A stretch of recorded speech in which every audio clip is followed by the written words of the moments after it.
corpse that went crashing through the crystal tower had a broken neck. Hey, I made a minor miscalculation in the angle of the beam projection, that's all. That was my mistake. But the post-mortem examination revealed another injury, a fatal wound. There was a lesion in his chest where he'd clearly been stabbed by something sharp right in the heart. The crossbow! So the victim was killed before he went anywhere, and this fella's the only one who could have done it. He got shot with the crossbow. I guess. I don't know where the arrow is, but... An extraordinary business. In addition to suffering a broken neck, the victim was stabbed in the heart. Information I would have really liked to have heard from someone other than the judge. The coroner says death would have been all but instant from a wound like that. You could say, in fact, that a victim was killed twice by the accused. It seems a bit much to snap someone, to break someone's neck and then also shoot them in the heart. You could just do one or the other. Why go to the trouble of doing a double? No, that couldn't be farther from the truth. I have here the experiment plan document that was submitted to the security team. Oh, I want to read. Oh, what? Oh, what? Oh, God. He looks so suspicious in there. The victim stood himself inside something called the birdcage, ready to be beamed instantly. Oh, magic. Oh. To the second level of the crystal tower, about 25 yards away. The experiment did not go according to plan, however.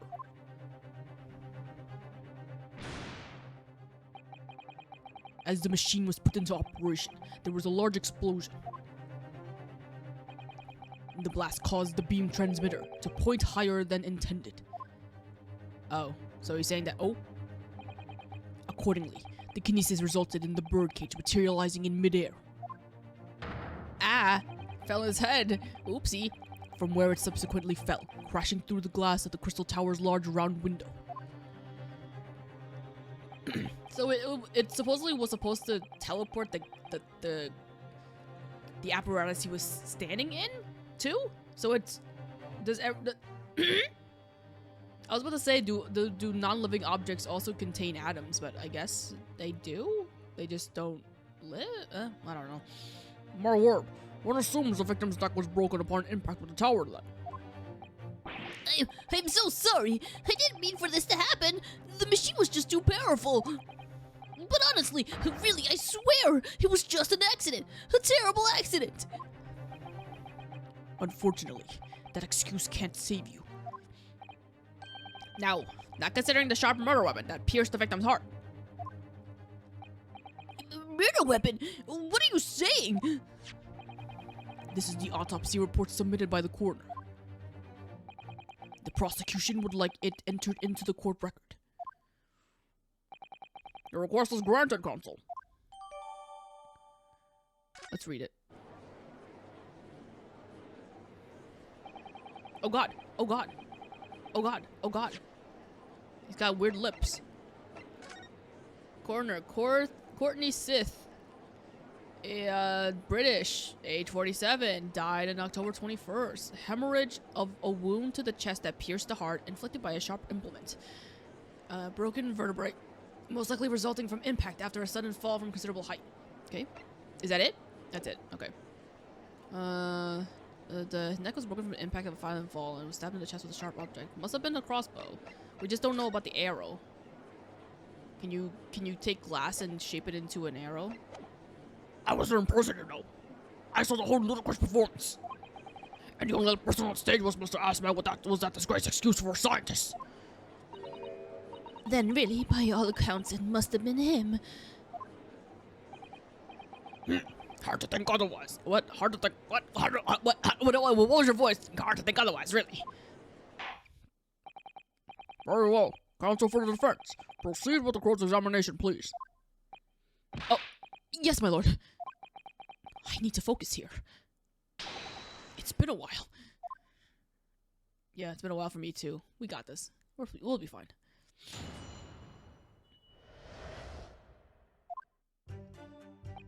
The car. Are you suggesting That's because he fell from a considerable height. Exactly, which highlights something else about this whole rum business. What's that? What rum? The fact that the instantaneous kinesis itself was a success. After the explosion, the cage with the fella inside suddenly appeared out of nowhere in midair. So although the experiment ended in disaster, the so-called instantaneous kinesis did actually occur. Remind us, Professor. What was the cause of the fatal disaster? I made a minor miscalculation in the angle of the beam projection, that's all. That was my bad. So the angle of projection is critical, is it? And you calculated it yourself, personally? Absolutely. The calculation is far too complicated for anyone but me to carry out. Only, you got it wrong, didn't you? Yes, that's right. That's the point. The calculation is so complicated, even I can make mistakes. You shouldn't be fucking making mistakes for something as dangerous as this. Do people fall for the present confidence? I should try it. I took into account the subject's height and weight, the wind direction, the ambient temperature. I considered every possible variable, so I just don't understand how this could have happened. Obviously then, you had to include the weight of the clothes Mr. Asmer was wearing at the time, I suppose?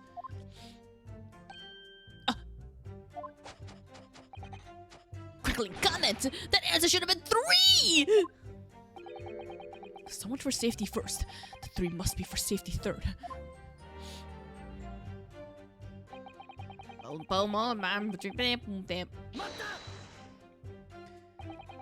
Another fatal injury, you say?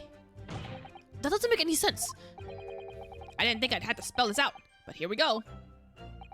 Just because there were 2 fatal wounds doesn't mean I'm saying the victim had 2 lives to lose, does it? Too right. Obviously, at first, we thought the bloke had died due to his spine snapping in half as well. But you're saying that's not the case? You'll get your answer once I finish my fish and chips, if you don't keep butting in every few seconds. But we all know that's a bottomless bag. The victim plummeted 30 feet into a glass tower. It would be reasonable to assume that that was the cause of death. Right. That's what we all thought. But it was a red herring, wasn't it?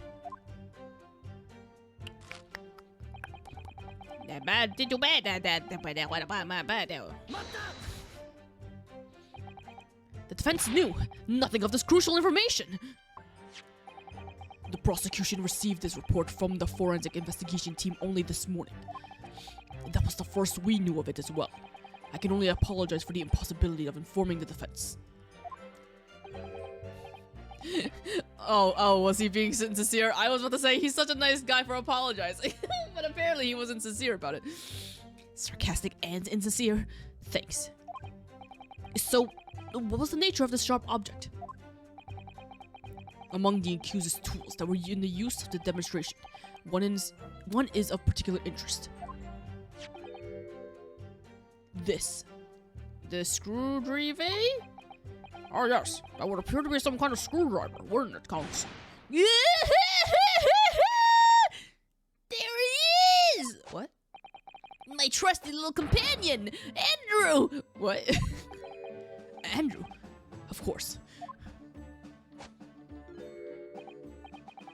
Do you know each other already? He's one of my dear friends, like all my tools. What the hell is he? Is he okay? I've named them all, you know. We're one big happy family. Okay. Andrew is my flathead screwdriver, of course. His brother Michael is a crosshead. Well, it appears that your beloved Andrew has a red stain on its shank. That isn't... It's blood, beyond all reasonable doubt. Oops! No! Andrew. Andrew's got blood on him. And that's not all. The long, sharp shape of this Andrew fellow is completely consistent with the victim's wounds. What? So we saying that he got stabbed with a screwdriver? Is a screwdriver sharp enough that you can get stabbed with? I guess it has to be. I guess it could be. Order! Order! If you put enough force into it. Court will enter this friend of the defendant as evidence. Okay. So, one of Professor Harebrain's tools is the murder weapon. Great. We don't know for sure. Hold up. Hang on. I want to look at the court record for a second. Let's look at that. Oh. Oh. This, his blood. Mr. Asmon's, no doubt. This is the problem with looking at murder weapons. Oh, I guess he's on his own, so there's only so much comments he can make. I've seen this unusually shaped handle before. It's the same screwdriver that was lodged in the grill on the floor of the kinesis machine. What screwdriver? That was lodged in the grill on the floor of the kinesis... Oh! For some reason when he said the floor of the machine, I thought he was talking about the base of the tower. But he's talking about it when we were up... Okay, right. That's when we saw it first time. Which could be important information. So I should definitely make a note of it. What? It has a distinctive handle. What? How's that gonna help me?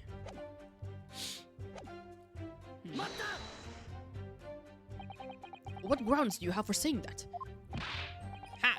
Do you really need to ask? There were only 2 people on that public experimentation stage in front of the whole crowd. The victim, Mr. Asmon, and the accused, Professor Harebrain. And we know for certain that before the experiment, the victim was alive. That's right. I saw him with my own eyes. Furthermore, following the explosions in kinesis, nobody went anywhere near the body. In other words, only someone on that stage with the victim could possibly have done it. Oh, what's up, buddy? How do you do this? A. Shut up. Professor Harebrain, do you have some information that may be relevant here? Ugh, the thought of biting your nails. God. Professor! I know it's a thing that people do, but... Sorry! I was just calculating the optimum coefficient of the electrolysis to separate molecules in the human body. What? And the witness stands as the best place for that. It seems as though you might have something to say about Inspector Gregson's last remark.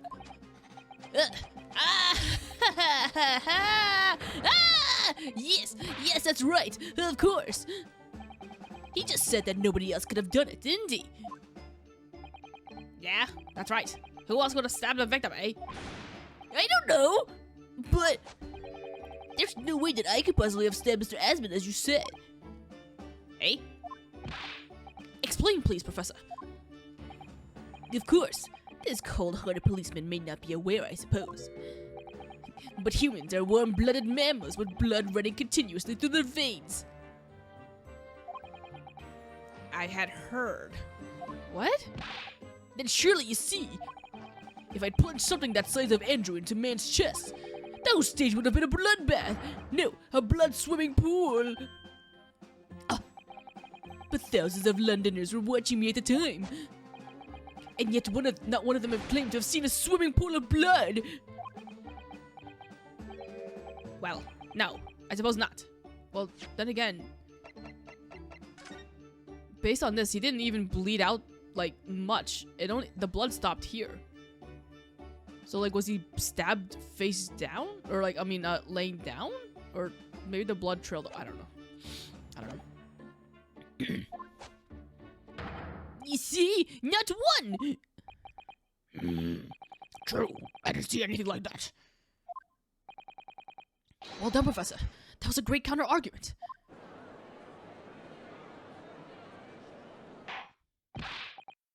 Order! Order! Wine. I don't like wine. Pray forgive the discourtesy if I savor a drop from my chalice to accompany my old friend's adducing. Here's to you, Albert. Here's to you, Albert. Oh, you're too kind, Baroque. But I'm really not a patch on you. Oh, God! No, you're not. No? You've neglected to mention one crucial possibility. I have? particular situation in which very little bleeding would result from a stab wound. Ah, of course. What? What are you talking about? Inspector, enlighten the court, please. What? Yes, sir. What are you talking about? Where are they going with this? Very well. You will amend your formal testimony now, Inspector Gregson. What? The weapon the victim was stabbed with must have been left in his body while he was beamed through the air. Wait, that's wrong. Because we found it by the base of the machine.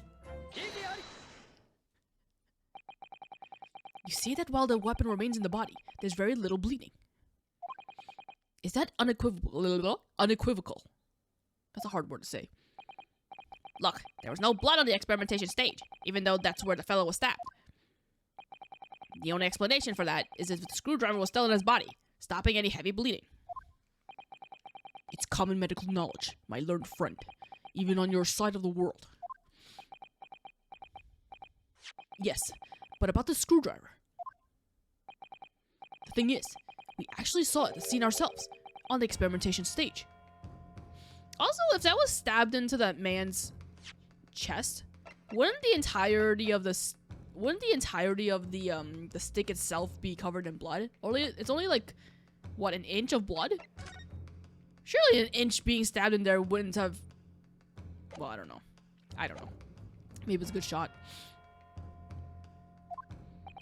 What? It was on the floor by the wreckage of the machine, poking through a metal grill. I went to pick it up, but the detective here stopped me.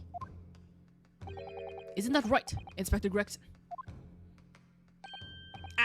Well, now you come to mention it, yes.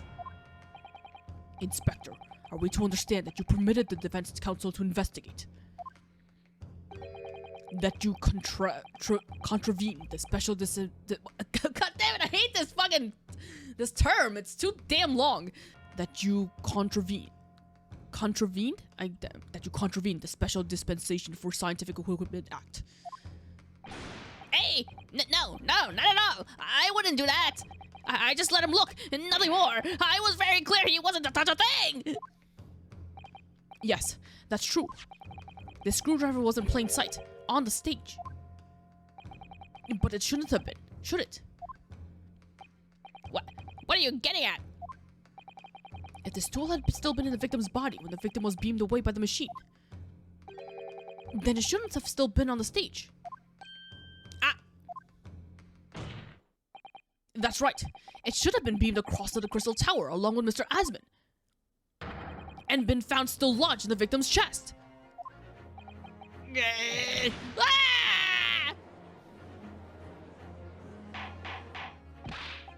Order! Order!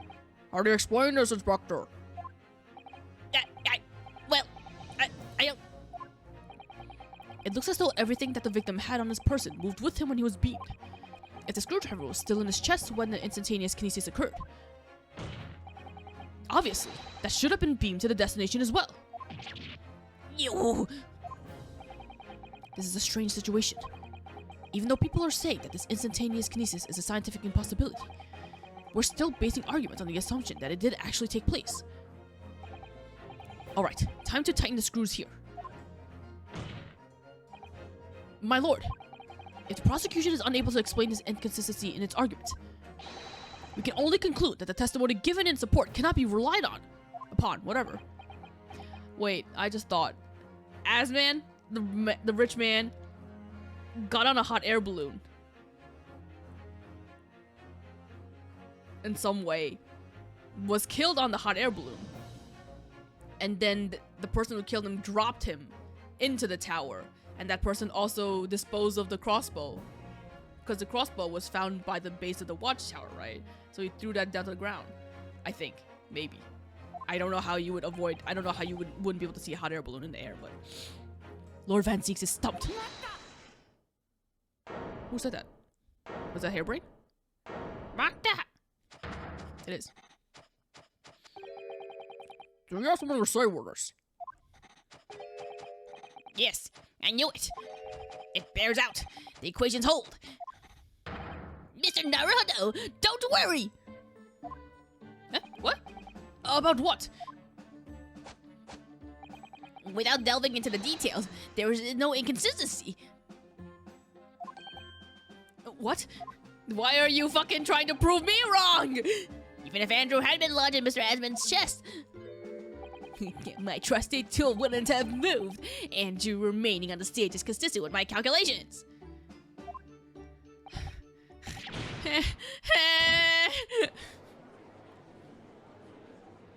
Okay, I guess he just wants to die.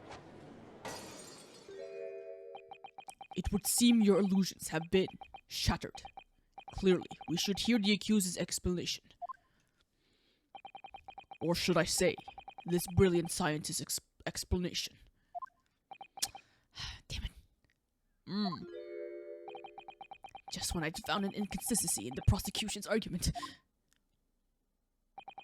Scientists. Very well. The defendant will testify again. Provide us with the scientific explanation as to why the inconsistency asserted by the defense fails to hold. In the name of Apollo, I will, my lord. Apollo? Apollo? Who's Apollo? Aside from Justice. But he doesn't he hasn't been born yet.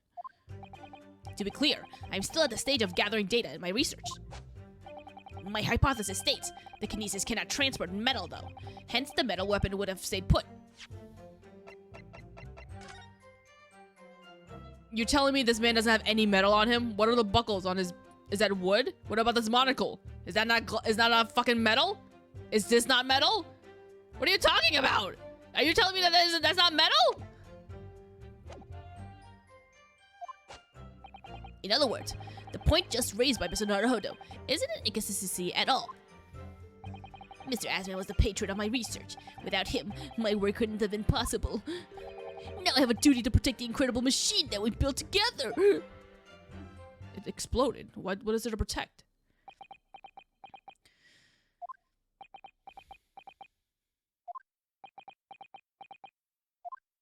But he was in a birdcage, wasn't he? Is that birdcage not metal? Was that cage that he was in not metal? But he teleported what? God, I wish I could see that fucking opening cutscene. So the trust in your test... What? So the thrust in of your testimony, Professor, is... That based upon his hypothesis, metal objects cannot be moved by this method of instantaneous kinesis. What? In other words, since the screwdriver is made of metal, even if it remains lodged in the victim's chest, its subsequent discovery on the stage, despite the victim being found elsewhere, is not an inconsistency. Therefore... What, why are you... And therefore, Professor Albert Hairbrain could still have been the killer. My great hypothesis holds, you see. We had to make the cage used to contain the subject from wood for that very reason. Oh, fine. I was not addressing you, witness. Professor Hairbrain. Yes? He doesn't realize it yet? Oh god. Whose side are you on here? I don't take sides, Mr. Naruhodo. No. My only interest lies in upholding my hypothesis. I'm a scientist, after all. Okay, then we'll go to fucking jail. I don't care about you then. Fucking go let your science save you in jail. Is he working for us or against us? It's very hard to tell. Let's see how you cross-examine this testimony, my Nipponese friend. Yes, fire away, Mr. Naruhodo. Well, I'm still thinking about his glasses, Asman's glasses, but let me press on everything just to make sure I didn't miss anything. And yet, your retort to my argument wasn't lacking in confidence in any way. No scientist can find the truth without first finding self-belief. Those were the words of a certain scientist I hold in very highest esteem. But you realize that disproving my arguments puts you in a very precarious situation. Don't the position, don't you? No scientist should strive to protect himself more than he strives to protect the truth. More words of the same great scientist, you know. Words that are causing me a lot of trouble. Who is this scientist? I'm afraid I couldn't tell you, Mr. Naruhodo. What? But But as soon as I remember the magnificent genius's name, you'll be the first to know. What? I don't fucking care.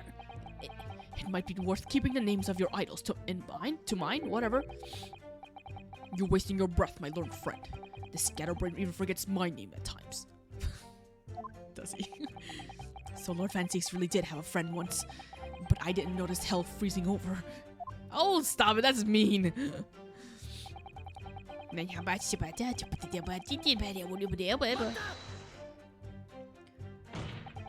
Your hypothesis states it, so this isn't proven then. No, of course not. It's merely a hypothesis, but a good one, based upon thousands of calculations. Yeah, but it's widely known that metals can't be decomposed by electrolysis, whatever. Yes, of course. So I am right. My hypothesis is clearly correct. What is it about incriminating himself that makes this man so happy? It's science. It's the whole reason that the birdcage is made out of wood, you see. Sorry, the birdcage? Yes, that's what I call what? Siobutsa kaputsa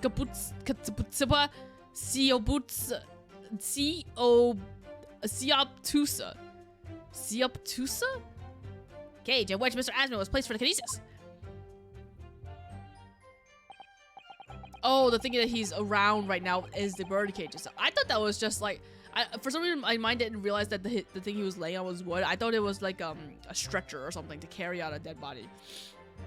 Oh, the jail cell in which the victim was detained does seem to have been made of timber of some sort. I'll thank you not to refer to it as an instrument of incarceration, your lordship.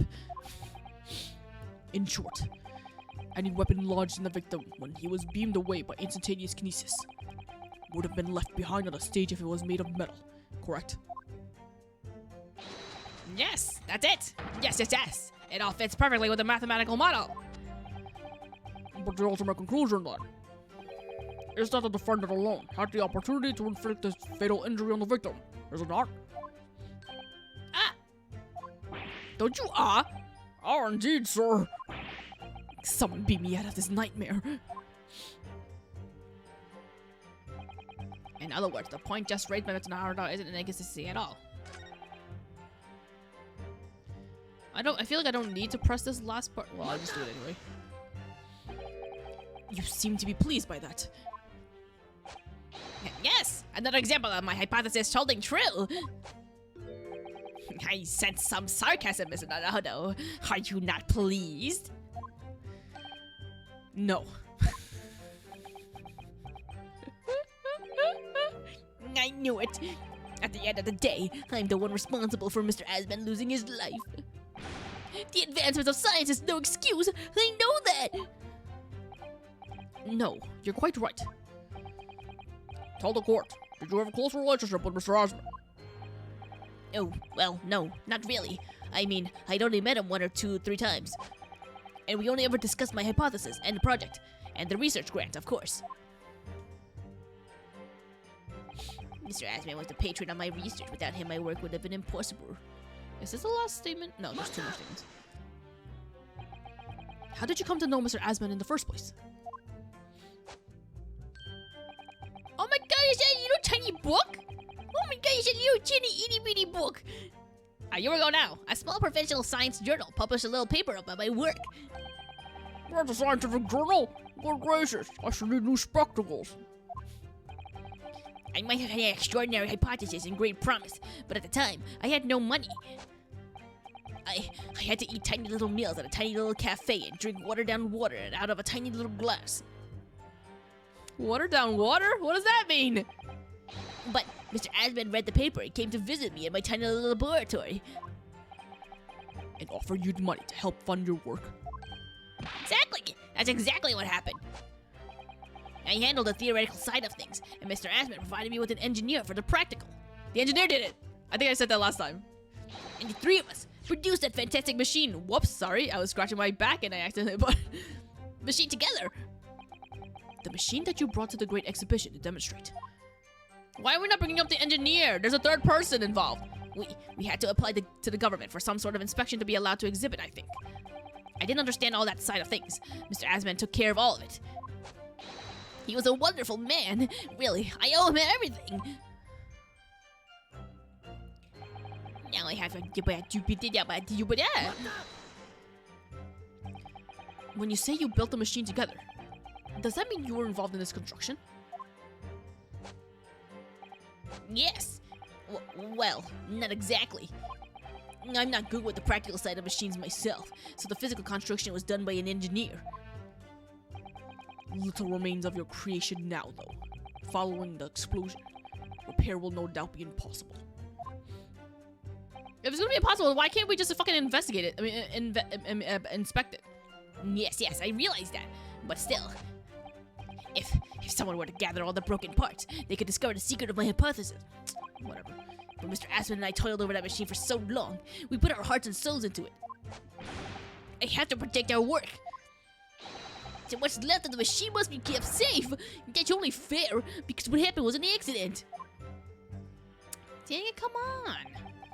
That's the extent of the testimony then. Thank goodness for that. I don't want him doing any more damage. He's already basically proven that he could have been the culprit. But it seems as though he really cares about is defending his hypothesis. Still, I wonder, what if his hypothesis is just fundamentally flawed?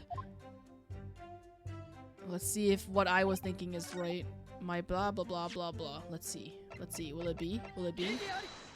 I did it. Professor Hairbrain, you say that according to your hypothesis, nothing made of metal can be beamed by instantaneous kinesis using the machine you made. Is that right? Yes, that's right. Spot on. Exactly correct. In that case, I'd ask you to have a look at this photograph that was taken at the scene. In particular, I'd like you to pay attention to the victim's face. You can clearly see that Mr. Asman is wearing a pair of spectacles with a metal rim. Well, what's the rim part of a glasses? For a second I thought he was talking about the frame, but those glasses don't have frames. But whatever, we're on the same page. What? Metal? No! Metal can... No. Metal? No! We've already established that the proposed murder weapon, the screwdriver, was found on the stage. However, if your hypothesis is correctly predicted that outcome, it should also have predicted that the metal rimmed spectacles would have been found in the same place.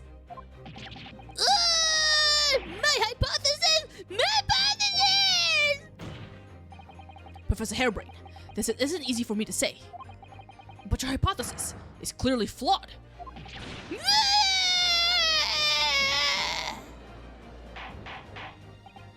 Order! Order! Order! Counsel, what is the implication of this? I don't fucking know. If, on the day in question, the alleged instantaneous kinesis never actually took place, then it's entirely possible that the victim was killed somewhere other than on the stage. And in that case, someone other than the defendant could have been the culprit.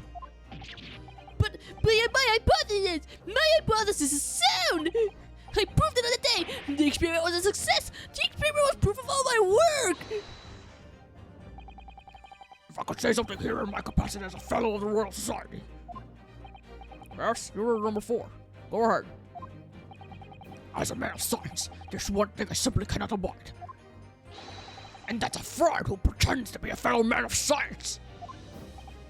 What? Wait! Great Scott! Are you suggesting my science is suspect? It's just been disproved as it is, in front of all of us. In other words, the whole demonstration was a complete nonsense from start to finish. Believe me, my fellow jurors, when I tell you that this man is a heel, a bounder, and a fraud. I say the wreckage of that machine should be stripped down and thoroughly examined. No! Never! That machine is the essence of my entire hypothesis! It's protected by the Special Dispensations for the Scientific Equipment Act! Oh my god. What the devil is that black act all about, eh? Who made up such a daft rule? I don't like the way this seems to be going. What's the best way for me to help the professor? But I don't fucking know. I was the one who brought out the inconsistency, but I have to raise an objection? I don't fucking know. I don't know what we're objecting to. Professor Hairbrain has yet to perfect his invention. That would seem to be the case, yes. But even so, what? I don't know. Going to such trouble and expense to create a fake machine to display in public.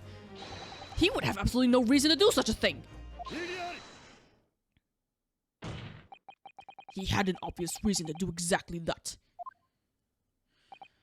For the research grants money. If the government was foolish enough to have deemed the man's ridiculous notion plausible, he and his conspirators would have received a handsome sum indeed.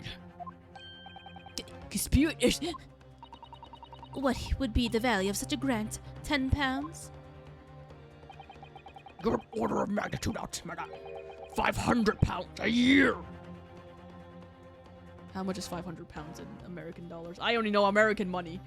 Well, not taking inflation into consideration, 500 pounds equates to 623-ish dollars, which can't be right.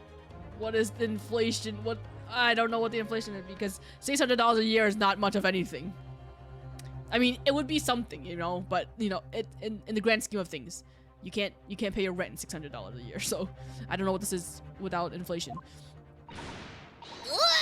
You can have someone that much for... Well, I already forgot her voice because she hasn't talked in so long. You can have someone that much for years! Apparently, it's very good money. The society's notion on... Society's noticed an increase in bogus public demonstrations in the field of science recently. And plenty of scientists arguing with each other to get the largest slice of the funding cake. People's greed is plenty motive enough for murder. I assure you. God, I don't... I made him evil. I mean, he looks evil, but... No! I haven't deceived anyone! Least of all the government! My hypothesis is sound! The science is sound! Please, you must believe me! So he was planning...